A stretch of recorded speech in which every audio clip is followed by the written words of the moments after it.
Hey guys, it is Betty Bean, aka Isabel, aka the girl who's about to lay down some facts about life and school, because I'm going to be telling you about the time that I left college to move back home.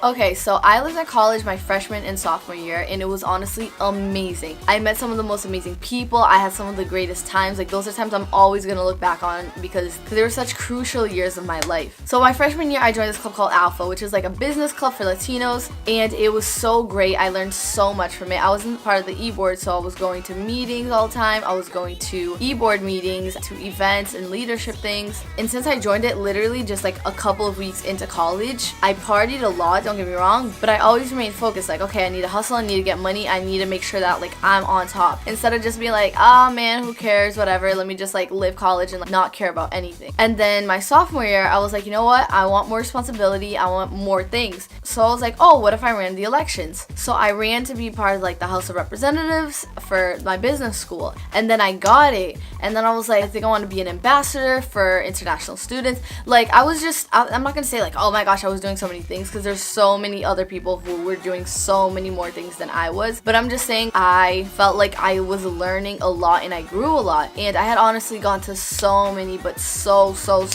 many leadership events and how to be professional and this and that I got to a point that when I was attending these things, I felt like I wasn't even learning things anymore. Like, I had heard it all before. I already heard about business for minorities, business for women, business for like this, you know what I mean? And I'm not trying to act like I know everything. I'm just saying for that specific area, I felt like I had learned everything that I had to. So that was like my career and school side. And then when it came to my social side, I had been living there for 2 years. I had already made my friends, I had already partied, I've already done this, I've already done that. Like, it's 2 years of your life, you know what I mean? You tried it all. Like, I was used to the campus life, and it got to the point where I felt like I learned everything that I had to learn while I was there. I'm not saying there wasn't anything else I could have learned or anything like that, because obviously life goes on, other obstacles happen, you end up growing from that. But I felt like I kind of hit my ceiling. I learned everything that I had to on my business side, in my social side, in that environment, and now I had to switch environments, or I had to switch or do something to make me grow further. And when I say this, I don't mean school, because obviously I still have so much to learn from my classes, but I mean spiritually, personally, like for myself, there wasn't much more to gain. Like, I had to switch things up if I wanted to reach the next chapter of my life, or if I wanted to do something big, because I had already taken everything that I could there. I don't think I've ever mentioned this, but my dad lives in Brazil, so he was helping pay for my college from there. But that summer after sophomore year, going into my junior year, he was like, the economy's getting really bad over here, like I've helped you out as much as I could, but I don't know how much I can help out from here out, because like things are really looking bad. So I was like, no, it's okay, thank you so much for like everything you've already done for me, you know, I'll take out loans, it's okay. And then I got back my financial aid, and it was not as much as I got the other years, so I was freaking out. And on top of this, like, a lot of things were happening too in my personal life. It was just like a lot of big changes, basically.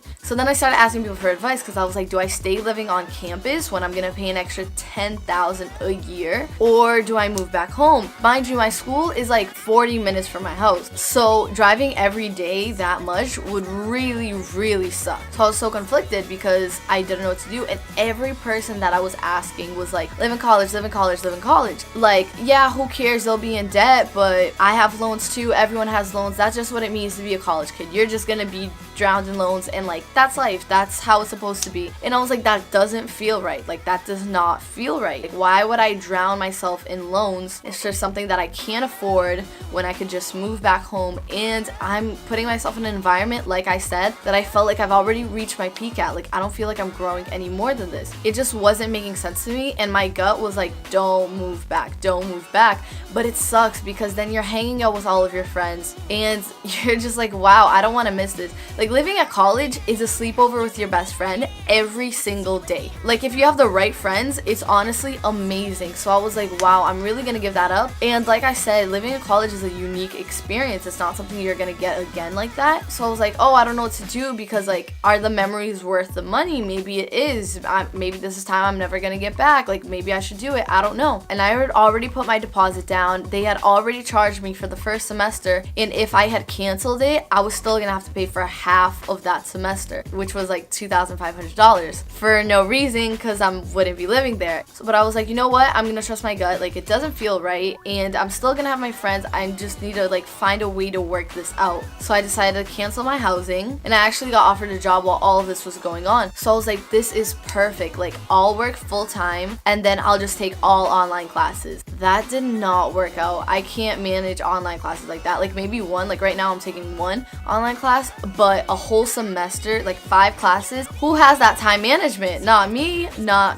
So my first semester of junior year, I actually realized that a lot of people can do it, and props to the ones who do, but I personally cannot be a full-time student and also a full-time worker. It's too much. I'm too stressed out. I'm too drained. It's just not worth it emotionally for me, or in any other sense at all, because what's the point of me failing my classes and me not doing well at work and risking my job? So I ended up being like a part-time student and working full-time. Like, a lot of people have their gap year, and that ended up being my gap year, except I was still taking classes, but I did 1 semester's worth of classes during a full year, you know, so I was 1 semester behind. That's when I started buying my trip to Europe and making a little bit more money, and kind of just finding myself and what I want and what my goals are, and just laying everything out and trusting myself. And I'm so happy I did, because as I felt like I hit the ceiling in college, like I felt like I wasn't gonna grow more than that. And when I was put in this other environment where I had to work full time and juggle classes and be an adult, I grew so much more, and I found myself so much more. Sometimes you just need to switch to see things clearly. So if you ever feel like you're not growing in your current environment or where you are or what you're doing, and your gut is telling you to make a change, listen to it, because the only way you're going to advance in life is by taking risks and taking that next step. Because if I never did that, I would have never gone to Europe, and Europe is the reason why I am the person I am today. Like, that trip completely changed me, because I was like, wow, I can do anything I set my mind to. And now I'm in my senior year, I'm back to being a full-time student and a part-time employee. And even now, like, I have people who like ask me like, oh, do you regret moving back home? And don't get me wrong, like, there's so many times where I'm like, oh, I wish I could just stay here and not have to go to work tomorrow, or not have all these responsibilities, or not do this. But you have to sometimes trade something in to get something better in return. And I traded like living at college for finding myself and kind of just really being more focused. And I just think it was completely worth it in the long run. And if I had to go back, I would do everything that I did exactly the same, because I felt like it was perfect for me. Like, everyone's different, but living in college for 2 years, then having that like mini gap year, I guess, and then like being back to full-time student, like, that was just the perfect schedule for me. That's exactly what I needed in my life. And always trust your gut. Sometimes your heart ahead would be like, oh no, well, we don't want to let go. Well, we like staying comfortable. We like what's going on in our lives right now. But life is all about change and all about heading to the next chapter in your life. Like, whatever is going on in your life right now, all it is preparing you for the next stage. So make sure that when that opportunity comes, you actually go for it instead of staying where you are now, because the only reason everything is happening is preparing you to move forward. So don't stay stuck, like, move forward if you have that chance. And if that's what your gut's telling you to do, obviously, if your gut's telling you to not make a change, then don't make a change. But understand what is your gut and what is just you being scared or you being afraid of the unknown. And that is a story of why I left college to move back home. Now you guys know a little bit more about me, and with every video I feel like you guys are learning a bit more about me. So pretty soon you guys are gonna know exactly who I am without even meeting me. Thank you so much for watching my video. Make sure to give a like, comment something down below, and subscribe. What are you still waiting for? What? You mean tell me that button's still red? Like, you still haven't pressed it? So make sure you do that and share this with your friends. And thank you so much for watching. I love you guys. Bye.